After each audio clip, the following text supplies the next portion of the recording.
स्त्री का घर। इमोशनल कहानी। आज की ये हिंदी कहानी स्त्री का घर थोड़ी सी इमोशनल है, लेकिन इमोशनल होते हुए भी इसका संदेश बहुत अनमोल है।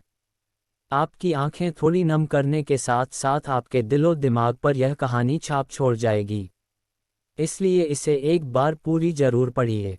कहानी शुरू करते हैं। तुम्हें कितनी बार बताया है कि मेरे तैयार होने से पहले मेरा नाश्ता तैयार हो जाना चाहिए।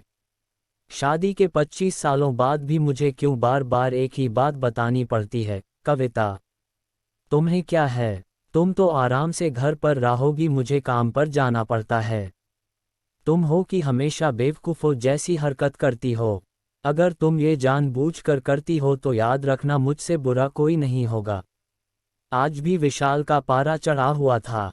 इन कटु शब्दों में अपना गुस्सा उतारते हुए, गीला तौलिया कुर्सी पर फेंकते हुए, विशाल गुस्से से कविता की तरफ देखने लगा।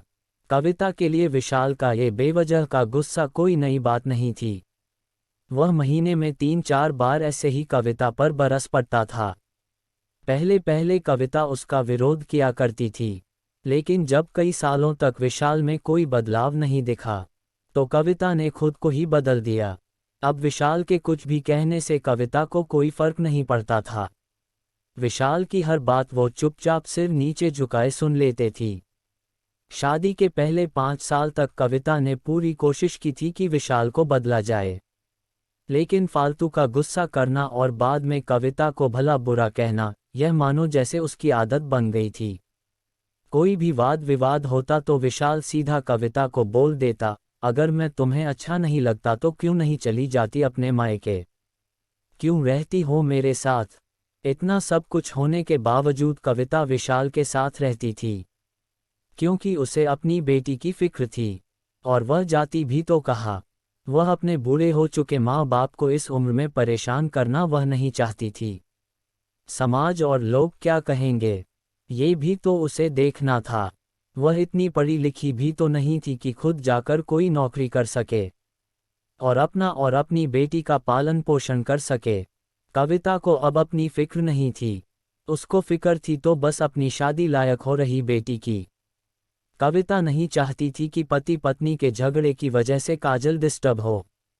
काजल की पढ़ाई पूरी हो चुकी थी, उसके लिए अब शादी के रिश्ते आने लगे थे। कई रिश्तों को काजल ठुकरा चुकी थी।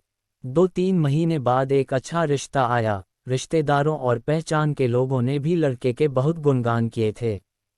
विशाल एक शाम अपनी बेटी के पास बैठकर उसे बताने लगा, काजल बहुत अच्छा लड़का है, पढ़ा लिखा है, बड़ा घर है, बहुत अच्छी नौकरी है। ऐसे रिश्ते बार बार नहीं आते बेटा, इस बार मना मत करना। काजल अपने पिता से ज्यादा बात नहीं करती थी, शायद डरती थी या शायद नफरत करती थी, लेकिन आज वो अपनी पूरी हिम्मत इकट्ठा कर बोली, मुझे अभी शादी नहीं करना है पापा, मैं नौकरी करना चाहती हूँ, खुद अपने पैरों पर खड़ी होना चाहती हूँ। हाँ तो उसमें क्या बड़ी बात है बेटा, मैंने लड़के से बात की है, वह तुम्हें किसी बात के लिए नहीं रोकेगा। तुम शादी के बाद भी नौकरी कर सकती हो, वह तुम्हें नौकरी के लिए परमिशन दे देगा। काजल ने पूछा, मेरा नौकरी करना या ना करना उसकी परमिशन पर क्यों डिपेंड रहेगा पापा। विशाल बोला, मैं कह रहा हूं ना, तुम्हें किसी भी चीज की कमी नहीं होगी वहां।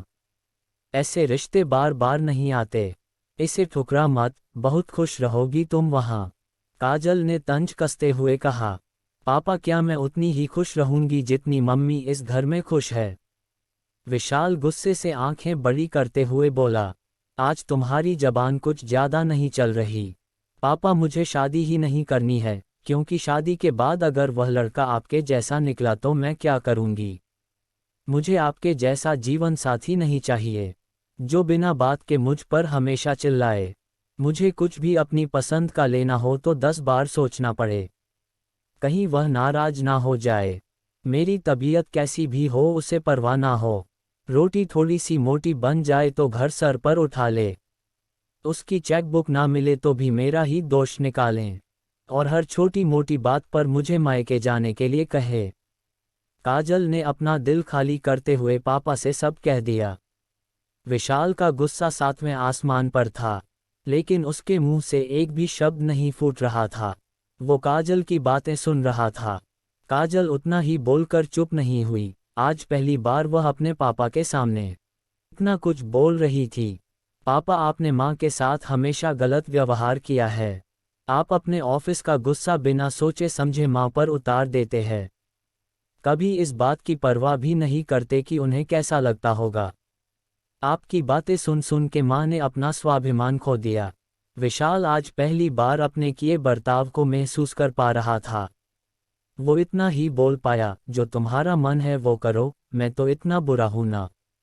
काजल ने विशाल का हाथ पकड़ा और बोली, पापा मुझे सिर्फ एक सवाल का जवाब दे दो, क्या आप चाहेंगे कि मेरा पति आपके जैसा हो?